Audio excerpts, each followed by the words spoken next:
Hi, I'm Joy. Hi, I'm Lorraine. And this is Girlish Gurus. And Lorraine, why are we here? We're here to talk about mid-lifestyle topics for women who are 45 and older to help you live your best, healthiest, and most fulfilled life. We're also going to have lots of fun along the way.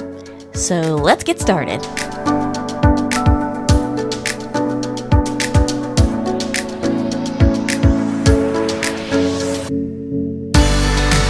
Welcome back to another episode of Girlish Gurus. I'm Joy. And I'm Lorraine. Lorraine, what are we talking about today? We are talking about one hot subject. It's one of my favorites. Mine too. Menopause. Dun, dun, dun. And this is a big topic in the news and on social media and everywhere. It literally is Right. one hot topic. Mm-hmm. And so we're just going to talk a little bit about why we feel, this is our opinion, why it's a hot topic, some of the research that we've done on it. And personally, I just want to start with when I started in the menopause realm about 10 or so years ago, there were very few people talking about it. Right. When I wrote my book, there were very few books that you could actually search on it. And now it just seems there are so many celebrities and influencers and doctors and TikTok people and all over the place just talking about menopause. So before we get started with one of the reasons, I want to promote your book for a second. It's a really, really good read. And if you want to check it out, we're going to put a link in the description to your book. And I loved it. I have bought it for other people. It's great for not only perimenopausal, menopausal, and postmenopausal women, but also if you're in your 20s or you know someone who's in their 20s, a young lady, this could also be a beneficial read because there's so much good stuff in there. Thank you, Joy. And yeah, I agree because I call it the second talk, right? First talk is puberty. And we never get that talk about menopause. Never. So well, we now are now. We're starting. Yes. But still, this is an excellent, easy path into that discussion. Thank you, Joy. You're welcome. You know I love you. All right. So to the topic at hand. What is, in your opinion, one of the biggest reasons why this is now a hot topic? Well, I feel there are so many women transitioning into menopause from perimenopause, right? First, we had the baby boomers who are now, for the most part, postmenopausal. That's a big demographic. Huge. And now we have Gen X who are in the perimenopause, transitioning into postmenopause. These are two major demographics, right? So obviously, the medical world has to pay attention now. That's right. Big pharma obviously can make a lot of money now, right? Between pharmaceuticals, hormone replacement, and there are all the other capitalistic ways that people are coming forth with products for menopausal women. Services and things like that. Supplements, all kinds of things. And most of it, I would say, are a good thing. Obviously, we have to be careful with what we pick and choose, and there's so many products that have come on the market. But I think just because there is this large demographic, and social media, I think, plays a major role in this because the word is out there. People are discussing the fact that their doctors are uneducated in menopause. Yep. That's come forth in the last few years that we didn't even realize that you go to your OBGYN and you feel like they're the ones that should be helping you with this, and yet they've received zilch. No training. in education on menopause. And then you get short shrift, but... And it's actually not their fault. No, it's not. But now there's more awareness surrounding that. They are getting educated. Menopause.org, which is the North American Menopause Society, has done a good job of offering certification in menopause. So if you are looking for a healthcare provider, maybe go to that website, menopause.org. Search for a provider that is certified in menopause. Yep. That way you'll be guaranteed to see someone who really knows what they're talking about with menopause. And there is something to be said about the medicalization of menopause, where we don't want to necessarily look at it as if we have a disease or a condition, right? This is a natural phase of life. And whether you are doing HRT or MHT, menopause hormone therapy, we all want to take that natural approach to really paying attention to what our body's telling us, use good nutrients as far as food, stress reduction, exercise, movement. All of those things are very important and will help us to get through these years and help us with those symptoms. So you really want to get to the root of what's causing them. As I was doing research for this, I also noted that because there's so much on social media and a lot of it is negative, and a lot of fear-mongering. Oh, yes. They want you to believe that menopause will be awful, so buy this product, buy this, we'll fix that. statistically, there's only a small percentage of women that will have severe symptoms. Right. Most of them are manageable, but we want to seek help for. But one thing I noticed over these past few years, as people talk more and more about their symptoms, and maybe symptoms are becoming a little bit more intense for some women, I looked at health in general and noted that obesity is on the rise, anxiety is on the rise, and a lot of it is directly linked to our lifestyle, what we're eating, our lack of movement. So it's not just menopause. It's not just our ovaries shutting down. Right. There are so many things that lead up to what could possibly be contributing to these symptoms that aren't necessarily menopause. Mm-hmm. Well, that's something to think about. Definitely. Overall, just setting aside menopause as an issue, health and wellness in this nation has not been the greatest. And so that's something to think about too. But today, for purposes of this podcast episode, I think it is important to talk about the rise of the visibility of menopause. Yeah.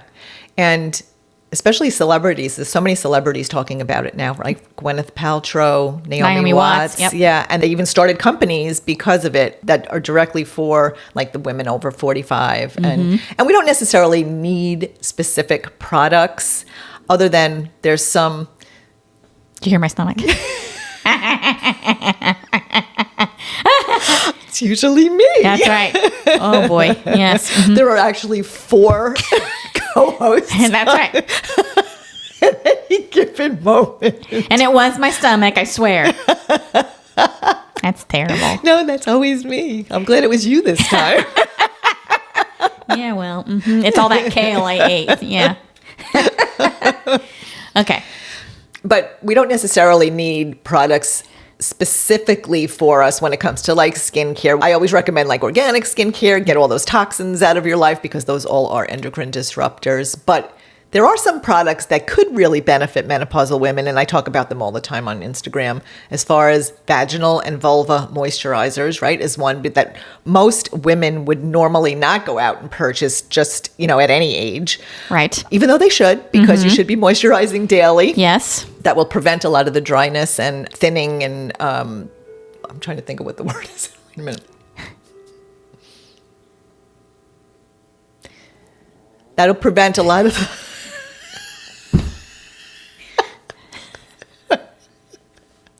It's okay. I'm glad it's you. Well, Lorraine, when did you get a dog? Oh my God. It's so embarrassing. No, it's not.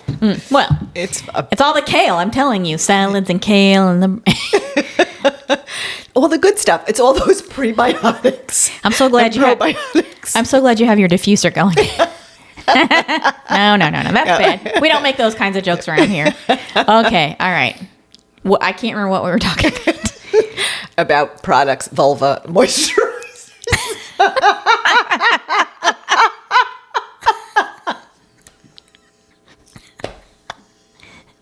This is bad. All right. Woo, we got the giggles. Yeah. Mm-hmm.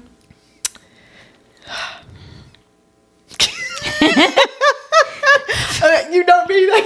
I know. I can't get it under control now. I know. Okay. I'm trying to get both ends under control here. It's terrible. I'm sorry. Okay. Hang on. But some of these products. No.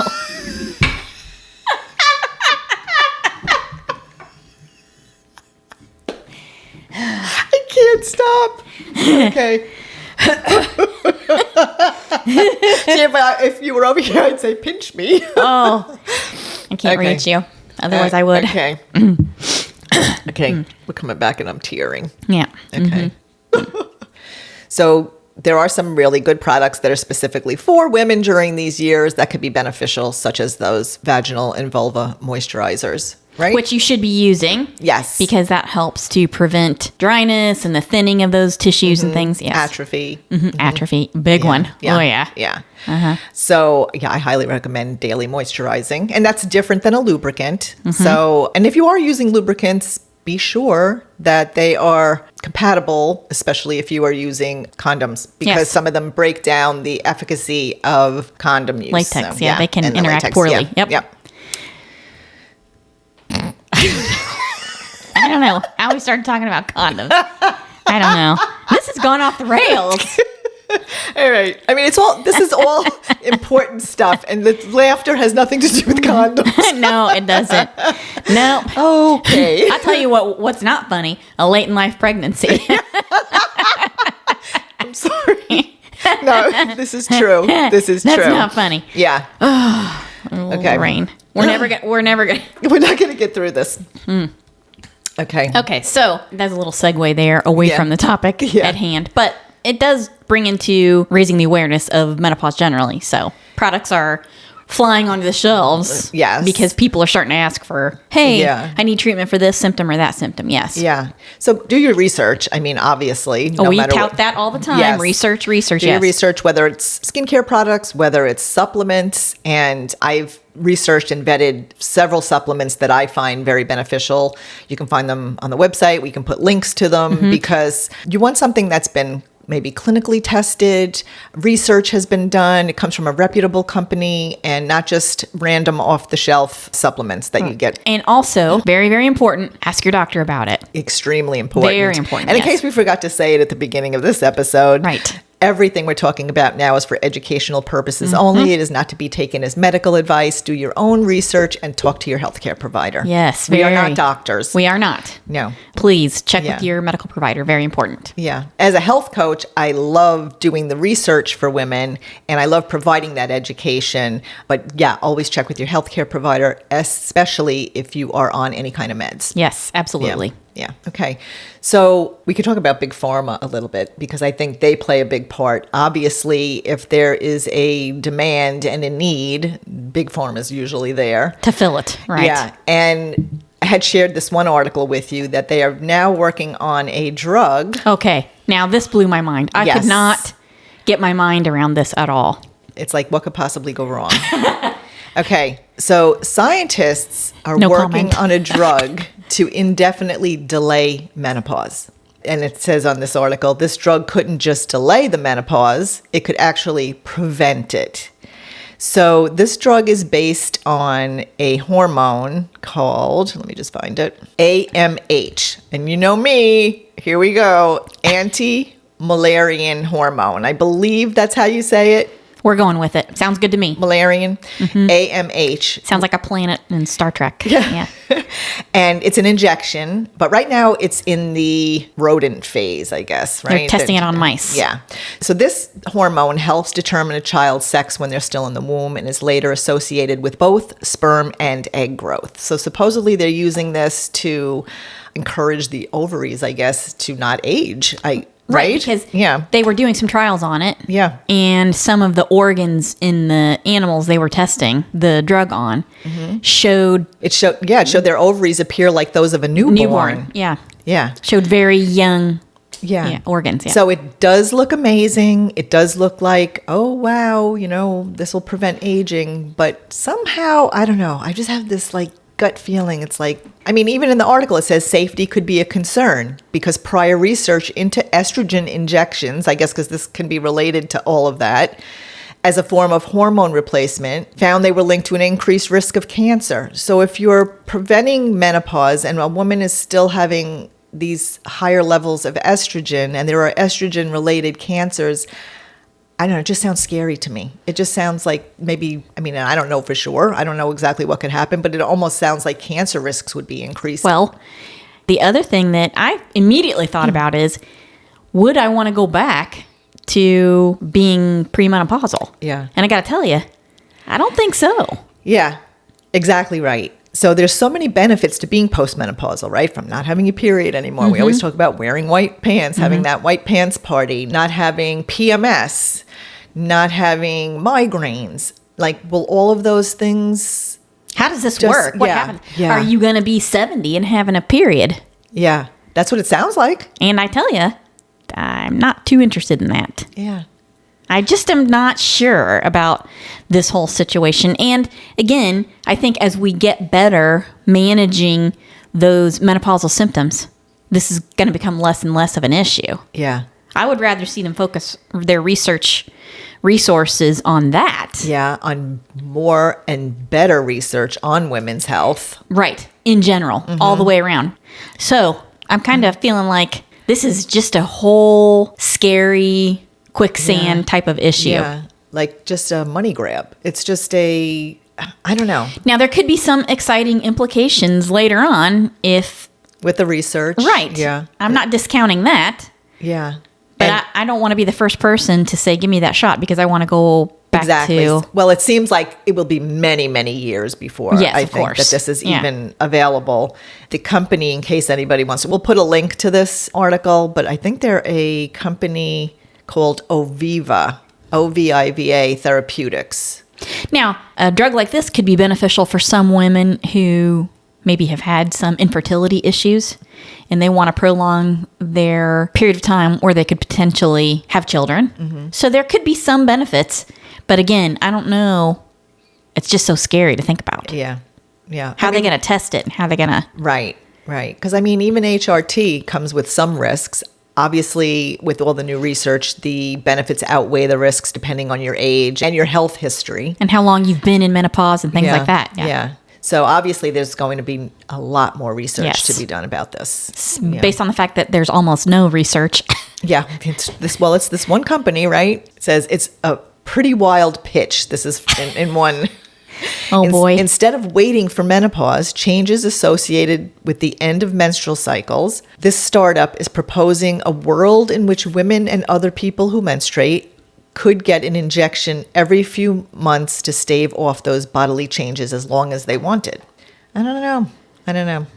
I would have to see a lot of data on that. Oh, yeah. There's going to have to be many, many, many moons worth of research. And that is not something that the medical establishment has produced thus far with regard to women's health all the way around. But this is just one example, right, of what's coming down the pike because we are so focused now on the menopausal years. Right. Because we're starting to demand it. Yeah. Another thing, I think this was in one of the articles, or I've just heard it recently. Another reason is because there are so many women who are in the workforce, who are in their menopausal years, many of them in like CEO and management positions that are demanding that they have accommodations for their menopausal symptoms in the workplace, such as a cooling room or even a napping room or different things that could benefit women during these years. So I think they're demanding more, so it's out there more. There's a lot about a menopause in the workplace now. Particularly in the UK. That article, which was actually a paper, I can't remember who produced it, from a study of mentions about menopause in the news in the UK, which was very interesting. They are way ahead of us when it comes to menopause. Yeah. Way ahead of us. And this paper was a very interesting read, really. And part of the reason it was so interesting is because they talk about trying to, it's funny how there's two sides to every story, right? They talk about trying to extend the working life of women in the UK because it's an economic issue for the country in general. Yeah. You need to stay in the workforce longer. Don't just quit working because you're suffering from menopause. Right. I found that to be very interesting. Yeah. Again, we'll put links to all of these articles. And it was a long paper. Yeah. They say at the get-go, we couldn't really go into this. It needs to be researched more. But just skimming the surface of this topic, here's what we found. And it was really interesting to read.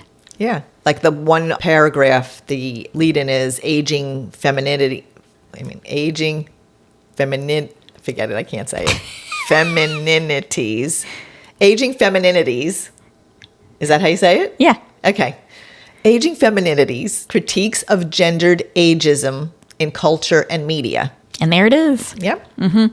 Because that's part of it too. We continuously push the idea that menopause is a bad thing. It's not good. Yeah. When really, I think it's pretty great. Yeah. I love to talk about postmenopausal zest. Margaret Mead, famous anthropologist, coined the phrase because when women reach that phase of life, I like to think of number one, they don't give an F anymore, right? I I sure about don't. a lot of things. Yeah. And they're embracing this new phase of life, and they have this new zest for life, whether they're pursuing different things. And we talk about this all the time. I mean, that's basically where this podcast came from. Just pursuing new passions and embracing this time of life. Just came back from a menopause retreat where we were with a group of 7 women who went paragliding. We went to a glacier at 10,300 feet, and we just had the most fabulous time. Spending a lot of time. And I think the youngest of us was maybe 52 and the oldest 66. So a good range of Gen X to baby boomers, and had the best time doing so many things.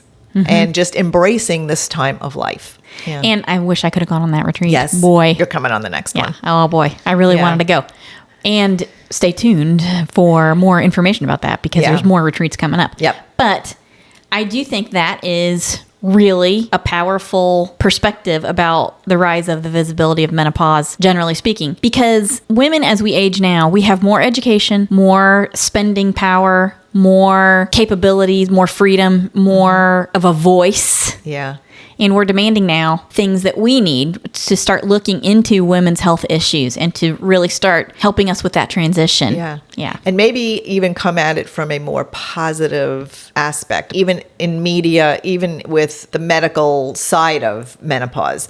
Instead of, there's honestly lately, and women have been talking about this online, that there is too much fear-mongering going on. Like, if you don't do HRT, you're going to have cardiovascular disease and osteoporosis. And yes, it's possible, because those things are more prevalent in the postmenopausal years. But HRT is not a panacea. We need to still do all those holistic things. It's not guaranteed that you will experience all those things if you don't do it. And so there is that medical side of it that is providing so much fear and anxiety in women where it's not necessary. That's big pharma for you. And I just want women to know, don't fear it. There is help. You have to do the work, honestly. You have to just pay attention to your body, put good things in there, do good things for your body, and you should be fine during these years. There was a woman that I did a menopause podcast episode with, and she recently did a post on Instagram about, we are not hormone deficient. As menopausal women, we are not deficient. And that seems to be the message out there. And instead of, this is how this part of our life is supposed to be, right? Ideally, our bodies are incredible. They're like these little computers. They were made a certain way. We have all these functions that cleanse and detox and whatever, everything that we need to do in our bodies, as long as we give it half a chance, right? As long as we're not filling it with poisons and everything else. And cereal, and those other toaster things I used to grow up on. Oh boy, love those as a kid. Ooh, that was a treat. We're not mentioning names here, but you know what we're talking about. And as a baby boomer, I just have to say, I think we were the first generation where all this crap came about, right? Because moms went back to work. They wanted to make it easy. So with the good came the bad. Right. All of those fast foods. It's always that way. Nothing is ever in black and white, Right. So it's not that we're deficient in any way. Right. And that the message has to change about that, because that's part of what's being put out there in the medicalization of menopause. We are not deficient. We have what we are meant to have. And I believe that we can thrive as women during these years. Proof, I'm 66, have never done HRT, but I do all the good things for my body. And so far, I'm doing pretty good. So I think we're able to do that. Well, you are probably the healthiest person I know. No, really. I don't know if that's true. You're very, very healthy. All right. So we have discussed the demographics. We've discussed the influence of celebrities. We've discussed big pharma. Capitalism. I mean, obviously that plays a big part of why the word is out there, right? Sure, of course, because capitalists see an opportunity to make a profit off of it. And again, just like anything else, there's two sides to that story.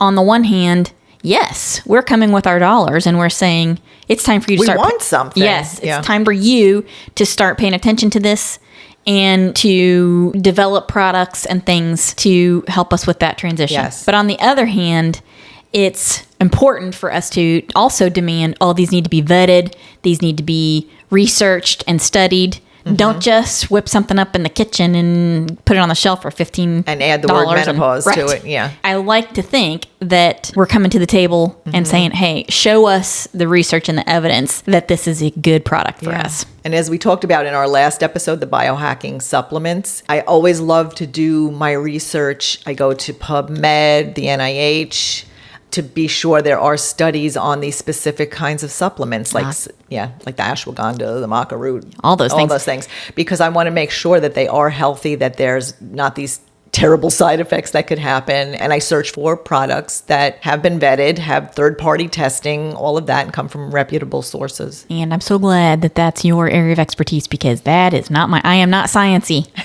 Nope, not at all. I'm not sciencey. Except for the pronunciations, but...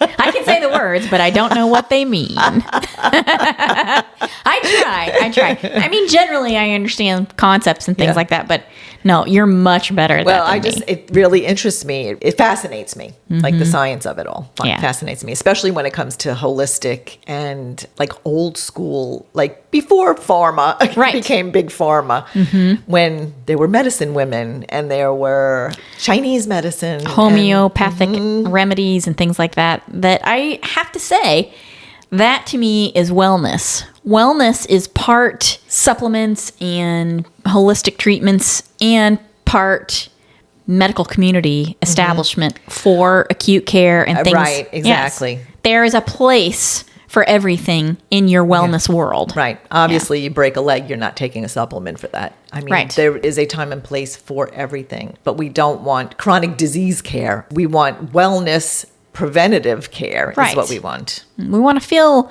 our very best and live our best lives. Yes. Yeah. So menopause is hot. Yep. In more ways than one. Yeah. And thankfully for the majority of women, the symptoms are not as horrible as we are led to believe. I want women to know who are coming through perimenopause or who might be pre-menopausal. It could be a good transition, a good life change. And you may not suffer at all. You may have minimal symptoms, but always know that there is help. There is no need to suffer. And just look for that right person to help you. That's right. Yeah. It chimes differently too, doesn't it? It's the different parts of the Ave Maria. Oh, I love that. I knew I liked it for some reason. That's what it is. Oh my gosh. So this must be at the hour. Yeah, if it's 2:00. Wow. It plays the whole thing and then dings. Yeah. I love that so much. I didn't realize that. Yeah. And it's off by an hour. That's okay. Yeah. We still love it. But the other thing I want to say before we wind this up is there needs to be more conversation about this. My mother only talked about menopause to complain, and that's not her fault. She didn't have any education on it as she was growing up, born in the 40s. So she had nothing to work with. Yeah. And her menopause experience was miserable. But mine has been much better because, thankfully, I know you. And that has been a huge deal and has helped out tremendously. And not everybody has a health coach in their pocket, right? So I really hope women start talking to their families and friends and their daughters about this, which is, again, why I want to wind up talking about Magic of Menopause. Go get the book. We'll put the link in the description. That's a good place to start. It really is. Yeah. And at the other end of the spectrum, as I was growing up, I heard nothing about it from anybody. Nobody complained. They kind of hid everything.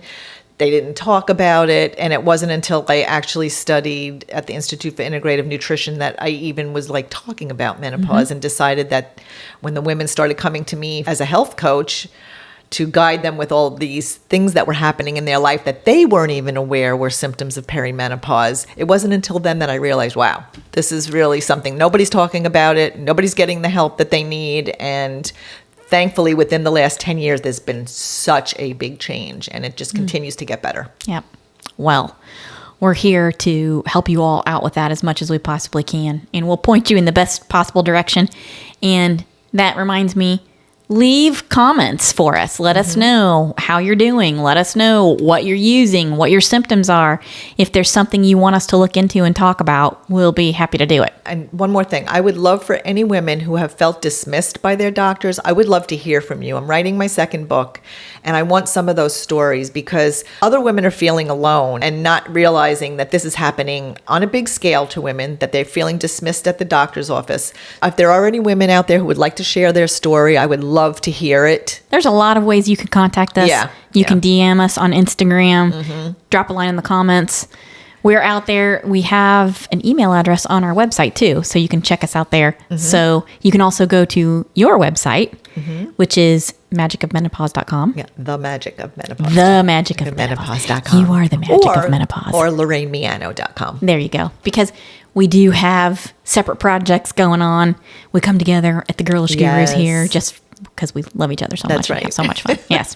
And we're trying to help you all out as well. So yeah, let us hear from you. We would love that. Yep. All right. Okay. Please don't forget to give this video a like, a share, and subscribe to our channel. And if you want to watch the extended version with the bloopers in it, head over to our YouTube channel, Girlish Gurus, and watch us laugh as we mispronounce things. And well, that would be me. No, that's a fair amount me as well.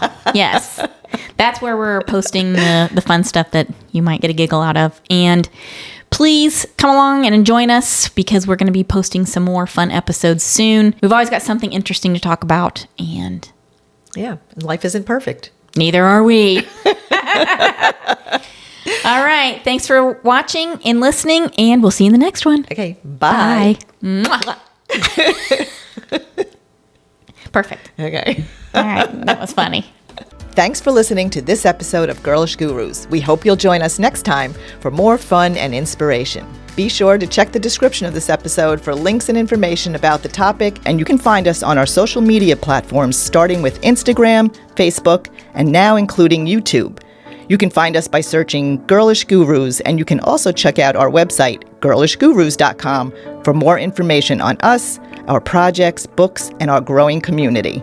And don't forget to download this episode, give it a good review, and share it with your girlfriends. We would also love to hear from you in the comments because the more interaction we get, the more episodes we can post. Thanks, everyone. Bye. Bye.